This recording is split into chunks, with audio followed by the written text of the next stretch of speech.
جو كسي وناكسنان دونا إن شاء الله تعالى وقت يوكو من درتين أنا كبار رمضان آدي أما كنت عدالة آدي أبدا مسؤول ويننا غيرنا ومكنا علماء ومغير كنا هاي مدحوينا هي دولتنا وكوكا تاجنا مدحوينا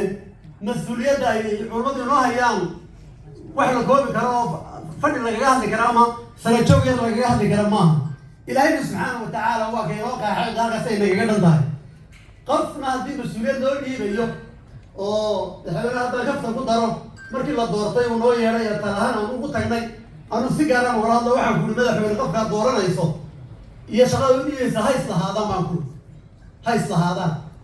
su'aag inuu shaqada ka soo baxay mas'uuliyadaha sida ku siidaa haddii aad u dirto shaqada uu ku soo noqon doono isagoo soo khadimay oo iga bedelo uu qoran doona waxaan soo qaaday qisada maqlaysa maalintii waxaan ku yiri madaxweyne masaajid tukiye salaad casar markuu bartanka marinayo salaadii inaan weysaqa inuu ogaadin qorada ka dambeysay mid kamid ku wareejiyay salaadii laakiin inka salaada la wareegay meel maraysa uu ogeyn uu iska wareegay salaadii markuu isku dayay optionkii koowaad subxaanallahi leeyahay mar laba subxaanallahi leeyahay uu dhaqaajin kara waa intuu soo jeestay buu yiri tani way xumaatay mid kale ma tukan waxaan ku yiri madaxweynaha shaqada markaad u diido markuu soo xumeeyo uu qoran doono madaxweyne way xumaatay marka inta baa uu diiday iska jiro uu madaxweyne maalinta uu fadhiyo aad baa inta uu soo dhaway waxaan marxaati ka ah imika wasaaradda inay martida u nahay arrimaha diinta sidii ay ahayd maanta sida ay tahay muddo yaroo kooban oo 2 sano taasaa marxaatidu ku filan waxaa halkan fadhiyo maalinta kala hadlaya wasiirka tacliinta wasiir faarax cabdulqaadir wasaaradda hadduu ku yimaado qof munaasiba uu dhaqaajinaya shaqadii loo baahnay buu gaarsiinaya taasuunbaa maanta aan ku wanaagsanay dhammaanteen iyo sida ay tahay xajkeedii iyo wasaaradii iyo waxa dee halkaa waa waxa ka dhalisantii weeyaan rasuulka calayhi salaatu wasalaam waxa uu yimi abu dhar al-ghafari saxaabi qiimaha badnaa wuxuu ku yiri rasuulka ilaahay waxaad ii dhigtaa shaqo iga shaqaysi waa qiimihiisa dawa garanaysan saxaabiga markuu rasuulka ammaanaya wuxuu yiri arradan may daboorin dhulku muu xambaarin rajul asdaq min abi dhar nin ka run badan الرجل يقول كذا ما صار نقول عليه الصلاة والسلام صحابي قال قيمها بدن نبي يروحوا كويري إنها مسؤولية وهوش هو مسؤولية فأنت امرؤ ضعيف هذا المعني فيها أنا واحد من ضعيف فكما تبارك كذا اسكفر يقول النبي عليه الصلاة والسلام تطلع حلك الرادين يعني يقول كل هذا ورفريسة واحد ما قبل كرتانه ترى يكون ما تسيه هو صح أنت قبل كرتوبة لودي بيا هذول لودي وين تيجوا حناقل وعبد الدين محوها تعيس عبد درهم يا عبد الدينار بقول أنا يا غفيو هذا غف حلو برا حلو أويو ومحل يقول لي حال كيسو النهضة عبد درهم يا عبد الدينار بقول أنا إلا قال لي هي إلهي ما كان هي الحمد لله هذين يقول لي بلا المسؤولية وبطلون تلقى شيء الله كابد باديوية علم مسؤول هذا وقت يوم بندرت آدي أقدر يسأل وين هنا مسؤولية ذات يوم ما يصير وانو يقين صنعي وأنا نهونتي تايم سمعت الإسلام بقول هاي أي نقاط ترسل إنه هو شوية مدحوينه جهدها يرشده وقليل ودليل سكرت شوشي آدي أقدر وقمها العنين أنت إلهي موافقين وهذا إلهي سبحانه وتعالى واحد رجالنا حتى يصير صعوتنا إلى سبحانه الخلاف في بطء وكبر حدونته بإذن الله تعالى السلام عليكم ورحمة الله وبركاته أقول سيهي قدوميها قدقة وخافتا عدالة يحمد كيتي البرلمان كفرات الصوماليات اللي مع الشيخ علي حمزداي waxaan soo gaarnay aan ku dhownahay munaasabadii ama jadwalkii aan ku soconay qaybihii ugu dambeeyay ayuu marayaa sidaa darteed waxaan u yeerayaa wasiirka awqaafta iyo arrimaha diinta xukuumadda federaalka soomaaliyeed mudane sheekh mukhtaar nuur cali si uu kelmadiisa halkan ugu yidhaahdo madaxweynaha jamhuuriyadda federaalkana ugu soo dhaweeyo mudane wasiir soo dhawow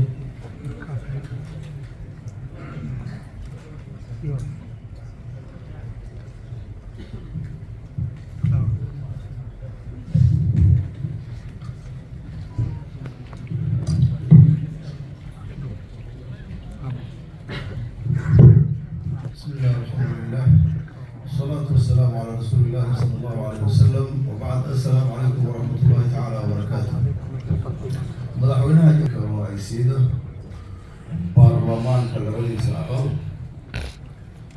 صحافة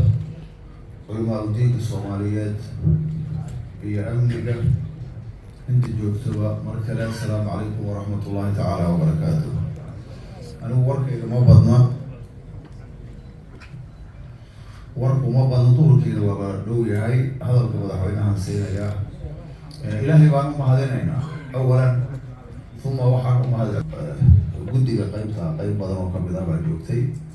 وحكوا سليم مدحوينها والمدن أي مذهبان مجلس علماء الوارثة taas runtii weli waa lagu taageero madaxweynuhu markasta wuxuu ka hadlaa mawduucaas maxaa haysta macalada dejiyo runtii waa la waday waana socon doonaa. madaxweyne culummada Soomaaliyeed waa kuwa jooga daliya dibad ka yimid yeelitaankaaga soo ajiibay runtii ixtiraam badan ku haya. aniga qaar badan oo culummada ka mid ah markaan la sheekaysto waxyaabaha ay aad ugu ammaanaan waxaa ka mid ah tashayuca oo mar isku dayay inuu muqdisho ku ukuma dhalo inaad adigu xididkiisa aad jartay oo meesha ka saartay runtii guul bay ahayd. dowlad sideedaba kutubta ama ka hadla siyaasa sharciya ka hadla ama la dhaho al-axkaam sultaaniya waxyaabahay ka hadlaan waxaa ka mid ah dowladnimada waxa ugu horeeya oo dowlad laga rabo waa xifdu diin ugu horeeya dadka diintooda in loo waardiyey.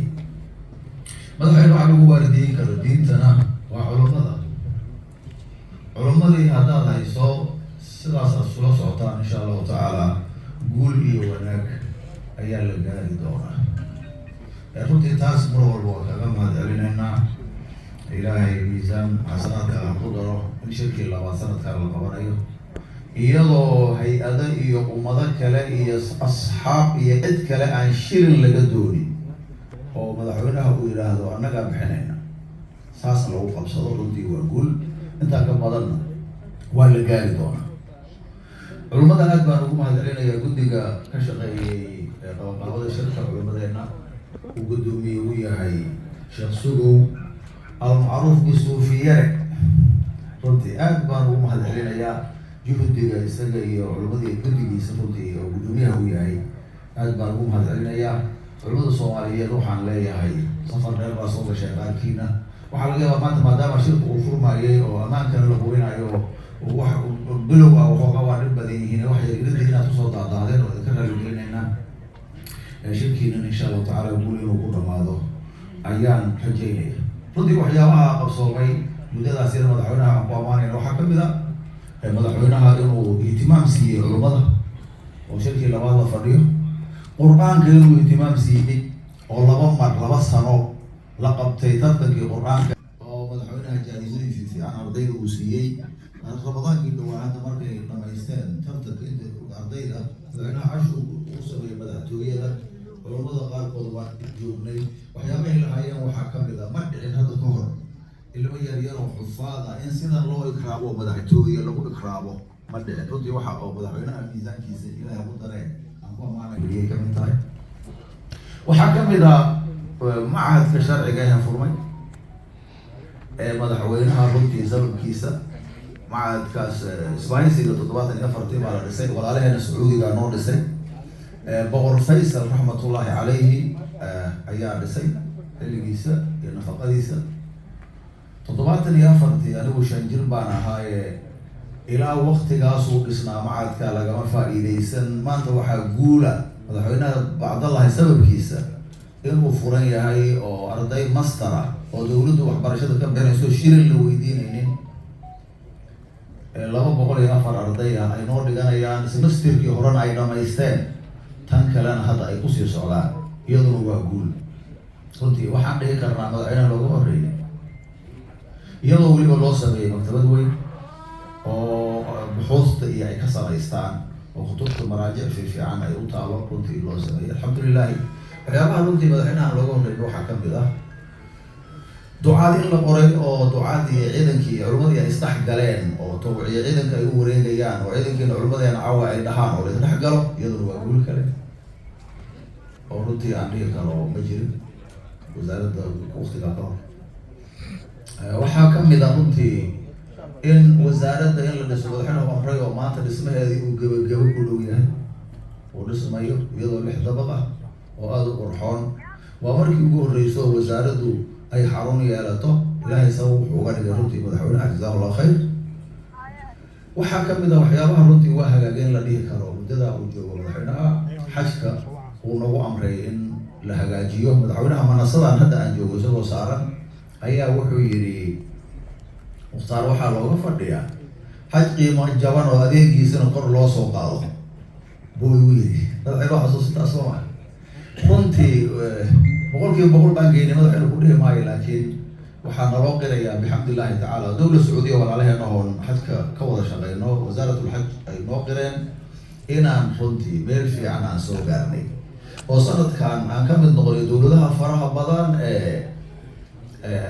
xajka imanaya jaa-isa jirto dowla sacuudiya ay bixiso la dhaho labaytu jaa-isatu labaytu dadka loo soo rashaxay jaa-isadaas inay qaataan baan soo gaarnay sanadkan dowladaha loo soo xolay inkastoo iraan heshoona laga qaaday laakiin waa signay annagana waa soo dhawaanay taas waxaa la dhihi karaa xajkuna marka wasaaradda naloo soo magacaabay waxaa lagu nimid qiimihiisa 5,230 madaxweyne sanadkaana waxaa lagu xajiyay 4,430 qiimaha u dhexeeya waad garanaysaa qiimuhu yaanu kicintii horta way noqoto qiimihii waa hoos buu ahaa adeegana waxaan dhihi karnaa wallahi isaguna waa soo kacay maxaa yeelay soomaalida minay musdalifay mina ahaan u joogeen sanadkan iyagoo dhamaystiran waa kuwa joogay mina soo galay xaramka loo dhaweeyey basas laga caban jiray laga xaqabtiray wax badan runtii xajku ilaahay subxaanahu watacaala uu suuro geliyey ma ahayn anaga inaan sheegnay madaxweyne waa laakiin inaan sheegnay iska noqotay marmar karaalidho waxaan tirinayaa keliya waxyaabaha wasaaradda kusoo kordhay muddadu madaxweynaha uu joogay dhanka diinta tallaabada xagga diinta loo qaaday ulma allahi marka waxaan leeyahay madaxweynuhu hadduu heelan yahay ha niyad jebinine baashaa la sii wada laakiin haddii khilaaf iyo hooga isjijiidsan uu bato madaxweynaha ula badaan uu wado waxaa laga yaabaa bal culmadan ma bisleen ha soo bislaadeen hadduu dhaho uu gacanta kala baxo baashu ma qurxoonaanayso mana dhacayso insha allahu tacaala waxaan rabaa marka runtii inaan dhaho jazaakum allahu khayr dhammaantiina kelimada madaxweynaha siinaya oo isaga kusoo dhawaanaya waxaan kusoo gabagabaynayaa sheekh ismaaciil xidig raxmatullahi calayhi raxmatan waasica wa nas'al allah alcadiima biasmaahi alxusna wa sifaatihi alculaa an yajcala qabrahu rawdatan min riyaadi aljanna ilaahay ha u naxariisto sheekha waxyaabaha aan xasuusto waxaa ka mid ah sheekhu uu aada ugu celcelin jiray maanta aan rabo culamada horteeda inaan ka sheego majliska culamada in la dedejiyo la dhiso uu sheekha musamim ku ahaa uu aada ugu soo celceliyey madaxweyne hadda waad joogtaa culamadiina way joogaane ani waxaan rabaa dirdaranka sheekha in laga dhabeeyo waana tan aad u taagan tahay ayaan rajaynaya waxaa kaloo runtii jirtay warqad uu soo qoray sheekha oo khatmigiisa ku taal timbir kusoo dhufto timbirihiisa culamada hadda fadhiso nin kamida uu igu soo dhiibay uu ii keenay baa jirtay uu ku codsanayay golaha marka la samaynayo wadanka madhabkiisana shaafici ha noqdo hana la ogaado la ilaaliyo soomaaliya ahlu sunna waljamaaca inay tahay warqadaasna madaxweyne waa ku dhiibay oo waan heshaan u malaynaya gacanteeda aan ugu keenay waan xasuustaa sheekhana waan u ducaynaynaa labada dardaaranna dowladda iyo culamadaba inay fuliyaan baan rajaynaynaa madaxweyne kusoo dhawow jazaaka allah khayr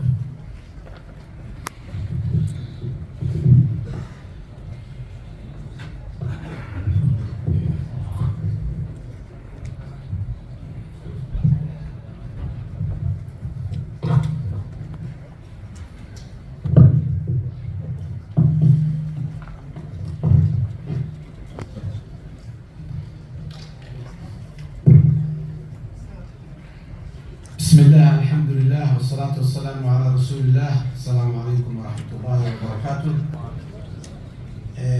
wax badan oo wixii aan leedahay culimadii iyo wasiirka iyo dhammaan madaxdii halkan ka hadashay ayaa tiri oo ku saabsanay waxa ku habboon in meeshaan laga yiraahdo khayr badan allah si wanaagsantiin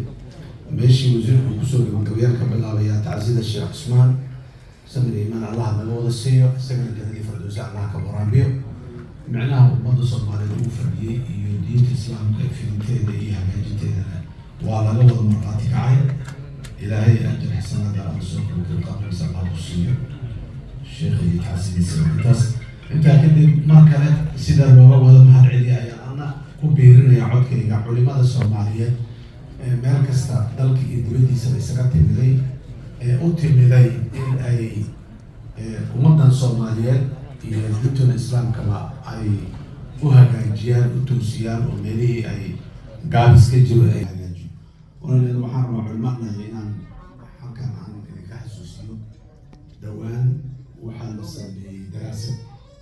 daraasadaas oo ka hadlaysa yani khataraha ummadan Soomaaliyeed iyo dalkeeda haysta oo ay tahay dowladdu inay barnaamijyo iyo siyaasaad iyo maxaan ku rahaa waxqabad saxaya hagaajinaya ka badbaadinaya ummadan khatarahaasi ay la timaado dowladda ayay ahayd si loogu saleeyo yani waxqabadka iyo tallaabooyinka iyo qorshayaasha dowladdu ay muxuu ay dejinayso inay noqdaan kuwo ummadda Soomaaliyeed iyo dalkeeda ka badbaadinaya iyo dadkeeda iyo diintooda ka badbaadinaya khatarahaasi waa badnaayeen lixaa lagu soo koobay intaa wax badan soo dirsay lixdii marka inaan soo wada qaado ma rabo in badan oo kamidana meeshaanaba looga hadlayo midnimada iyo wadajirka waxay ka mid yihiin itafaaruqa laakiin waxaan rabaa inaan sheego hal qodob oo aad iyo aad muhiim waxa la yidhaahdo khataraha waxaa kamid ah hayguurka yani ummadani wixii ay lahayd hadda ka horna halkaan iyo meelo badanna waatan ka sheegnay dhahnay dowladuhu laba si u samaysmaan mid kamid oo annaga oo leenahay waxay tahay waxa samaysta ummad wax walba ka midaysan oo leh waxa ay u gaara iyada dowladda u samaysta inay waxaas u ilaaliso ay ka midaysan yihiin ummadda ay leedahay wixii maanta halkan lagu celceliyo culimadii muxuu ahaa qiimaha badan ee sheegtay oo ahayday ummad mida inaan nahay yani dalasho ahaan iyo jiritaan ahaan isir ahaan aan mid u nahay diin ahaan aan mid u nahay midab ahaan aan mid u nahay luqadii iyo dhaqankii suubanaa iyo wixii oo dhan inaan mid ka nahay dowladda mas-uuliyadda koowaad oo saaran waxay tahay inay ilaaliso waxaas ay dad ay leeyihiin oo aan loo keenin oo aan soo iibsanin oo iskuul aan usoo barin ee maxaa wanaaga ay yani lahaayeen waxaa u leeyihiin in loo ilaaliyo diintu waa midda ugu horeyso ugu dhow laakiin diinta siyaabo badana iyo ayaga lafsadeeda khataro badan iyo culeysyo badan iyo meelo badan oo laga soo qaybgalay ay tahay ummadda Soomaaliyeed waxa ugu weyn ay ku midaysantahay waa diinta Islaamka marka qofka inuu qaybiya rabaahay qabiil kuma qaybi karo ummadda laana qabiil kuma midaysan marka horeba reer kale يعني deegaan kuma midaysan oo midna gees kasta ku degan mid gees kasta ku degan mid waa beeraley mid waa xoololey mid labada isu yahay mid waa ganacsade masaariicdaas nooguma qaybi karo dheer marka hore ba aan ku kala qaybsanahay isku midkahay waxa aan ku kala qaybsanayn waa diinta kuma qaybsanin so marka ummadda ninkii inuu qaybiya rabaahay wax ay ku midaysanta ku qaybi karaan waxay awal ku kala qaybsanin kuma qaybin karo marka waa sababta nimankaan khawaarijta inta wixii daraaseeyeen dhinac walba Soomaali u fiiriyeen ayay dhahay meeshaan laga geli karaa ayaga iyo cadowga ka dambeeya iyo cadowga maxaan ku iraaday ay wataanba waxay arkeen meeshaan haddii ummadda lagu kala tagsiyo lagu kala qaybayo sidoo kale kuwa yooga jiritaanka iyo midnimada iyo wanaaggan ummaddu ay leedahay dhibayso dhan ayagana dariiqa ay kasoo galaan meesha sidaas daraaddeed ayaga diintu ay u tahay arrin aad iyo aad muhiim u ah hala walaalayaal siyaasadda wada aragteen siyaasaddu waa afkaar weliba dad caadi ragil caadi adiga cali maxamed geesaas degan ay inta seexdeen ay ku riyoodeen ay la yimaadeen waa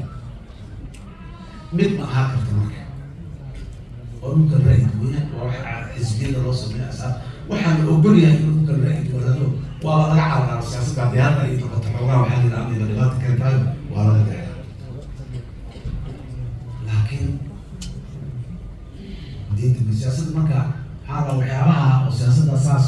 oo lagu kala ra'yi duwan yahay oo lagu kala arti duwan yahay oo lagu kala muxuu ah xisbiya la kala yahay dhaqankaasi inaanu diinta ka dhex muuqanin oo aan diinta lagu kala qaybsanin oo lagu xisbiya lagu kala noqonin oo lagu magaciilan ma kala qaybsanaantaasi sal ma laha siyaasaddu kala qaybsanaanteeda sal waa qof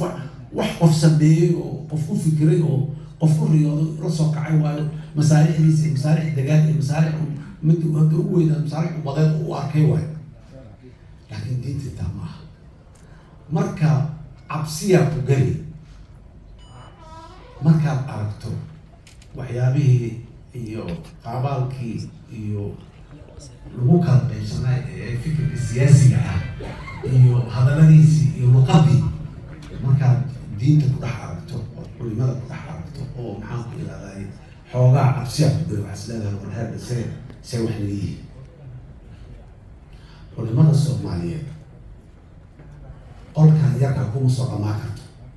ma wada imaan karto meeshaan inta soo wada fadhiisato ma imaan karto qol iyo qolol iyo maxaan ku ihahda degaan kooban xitaa kuma ekaan karto ilaaha badiyey waana waxa ay macnaha ku leeyihiin meel kasta oo ummad Soomaaliyeed ay joogtaa dal iyo dibadba wadaad Soomaaliyeed aan jooga